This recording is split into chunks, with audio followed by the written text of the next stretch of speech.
Chapter 4. Physical or Psychic.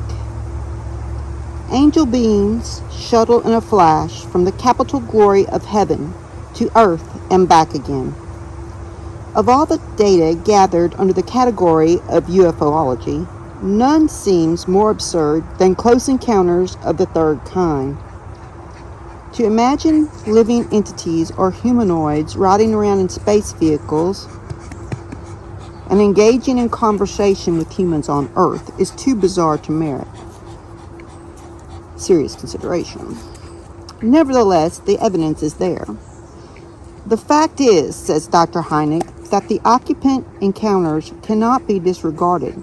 They are too numerous. He elaborates. Despite the bizarre nature of the reports and the seeming impossibility of their having happened, the fundamental question is, as before, not could these reported things have happened, but did they happen?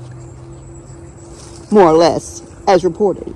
I will not be engaged in delineating these matters in this book, and had not the evidence I personally have examined over the past years seemed overwhelmingly to indicate yes as the answer to the later question. The bizarre events actually did occur, as unthinkable as this may seem to the physical scientists. As for documentation, Dr. Hynek states, it will undoubtedly surprise most readers to learn that there exists a catalog of some 1,100 cases in which a UFO occupant has been reported. These 1,100 cases are additional, of course, to the scores of thousands of others belonging to the categories of close encounters of the first and second kind. Jacques Vallée has prepared his own catalog of 1,247 close encounter cases and found 750 of them referred to an actual landing of an alien craft. And of these, more than 300 has humanoids visible from the craft, or in close proximity of them. For good measure, he reports, that many of these were multiple witness cases. Humanoids? Question mark. Who are these humanoids? Whence do they come? Whither do they go? What are they doing here? Where is their home? Could they be the procreators of a latter-day Nephilim?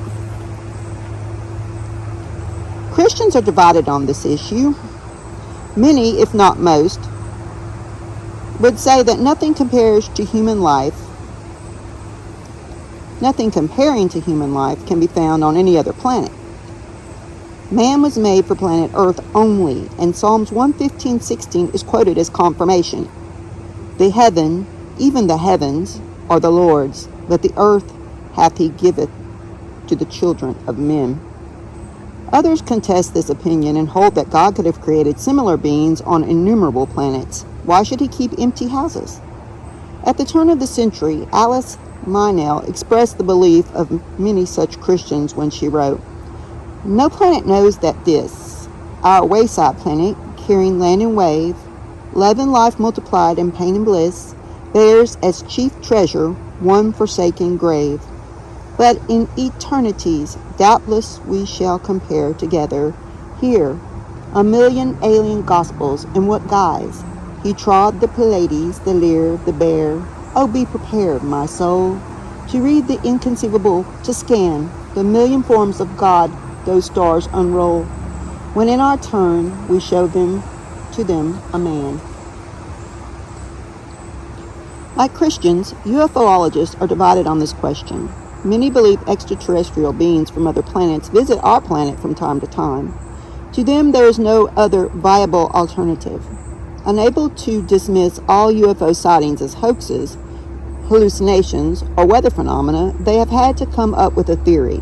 So they have concluded that these beings have to be extraterrestrial visitors from distant galaxies. And this being so, they are obviously way ahead of humans in their technology, able to travel by use of electromagnetism or some other unknown means. Of course, small variations exist in these theories. Some claim that all extraterrestrials come from the same planet. Others believe they come from a number of planets or even galaxies. Some add that they may come from an entirely different period in that time, that the beings are from the future, sent back in time to observe their own beginning.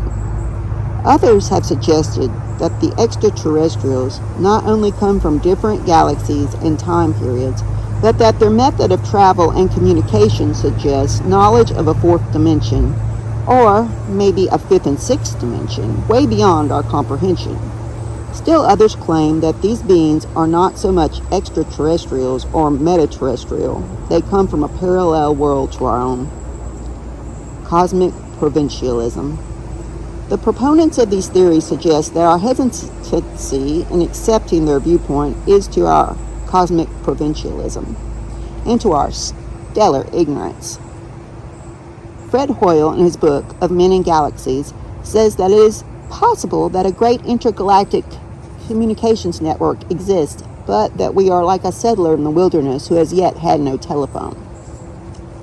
Dr. Alan Hynek elaborates on this aspect of our ignorance. Let us imagine for a moment a covered wagon train not much more than a century ago, winding its long journey to the west. It is encamped for the night, its wagons in a circle, sentries posted, and the travelers gathered about a campfire for warmth and cheer. Someone speaks of the future, but he speaks, as he must, with the words and concepts of his day.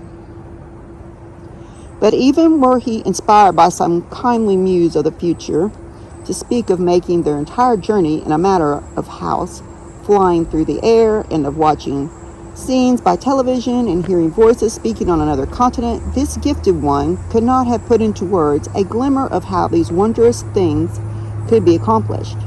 The vocabulary for such descriptions, electrons, transistors, integrated circuits, jet engines, the jargon vehicle of technical communications, would not yet exist for another century.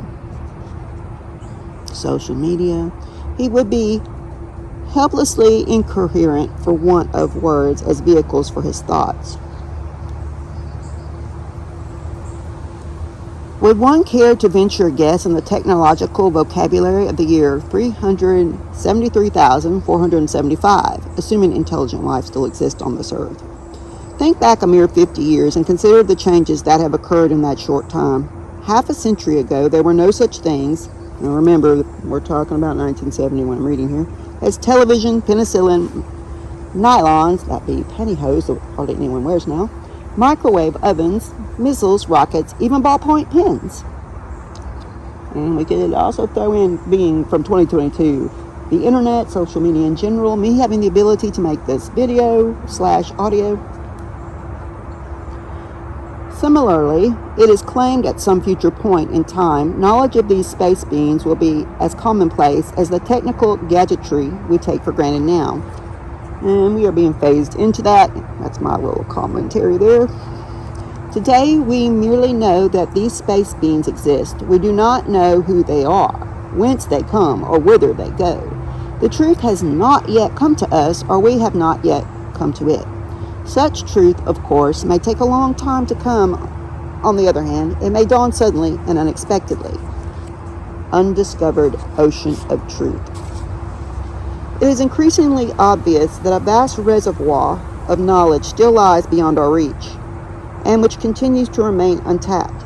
The paradox is that although our knowledge has doubled and tripled in the last few decades, so has the awareness of our ignorance. It was one of the greatest scientists of all time who said, "I do not know what I may appear to the world, but to myself I seem to have been only like a boy playing on the seashore and diverting myself now and then, finding a smoother pebble or a prettier shell than the ordinary, whilst the great ocean of truth lay undiscovered before me." Sir Isaac Newton. However, none of these theories seem to carry a positive degree of credibility, not with the public, nor with men of science. Few scientists, in fact, will accept the hypothesis that UFOs and their occupants are extraterrestrial beings. Dr. Donald H. Menzel and Dr. Ernest H. Taves, while sympathetic to the hypothesis that life may exist on other planets, nevertheless conclude that this is no proof that our Earth is being visited by extraterrestrial spacecraft. In their opinion, the tremendous distance involved means that interstellar travel will be enormously difficult for any would-be space travelers, no matter how advanced. We are thus left with the question, is there another viable, credible alternative? I believe there is. However, before I introduce that alternative, a number of facts should be noted. Not one of these space vehicles or space beings has ever been captured. Not one space vehicle has ever crashed on Earth. Not one single tangible piece of evidence, nut bolt, chunk of a saucer, extraterrestrial debris, trash can has ever been found. These two facts are seriously denied by a number of experts in the field. They state that a number of space vehicles have been recovered and that many of them are now stored in a secret airbase in Nevada. Not one has ever responded to a radio or any other kind of signal. No planet has ever been positively identified as the home base of UFOs. All the messages seemingly received thus far have indicated many planets without consistency or any proof of any kind. About the only sensible message given was the one back in 1897 by the occupants of an airship-shaped UFO. We're from anywhere, but we shall be in Cuba tomorrow. No one has explained with any degree of credibility how space vehicles can travel the vast distances involved. If they come from another galaxy, then they come from a locale at least 2 million light years away. It boggles the imagination to conceive such a thing taking place. Even traveling close to the speed of light, 186,000 miles per second, it would take a minimum of 2 million years to get there. But supposing they come from a planet within our own galaxy, the Milky Way, it would still take them anywhere from 4 to 38 light years to get here.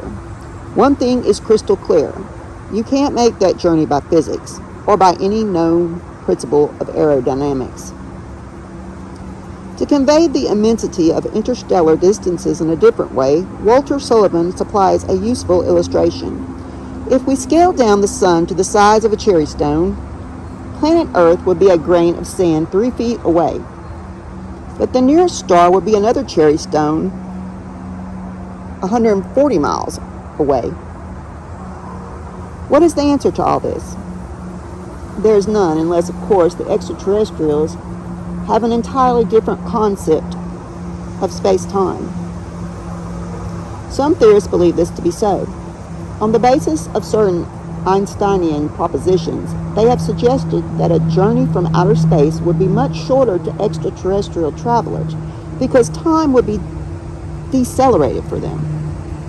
Inside a space vehicle traveling at a great speed, a trip that would take decades in planet time would only take days in cosmonaut time. However, when the extraterrestrial would return home a few weeks later, he would find his friends and family whom he had left behind to have been dead a long, long time.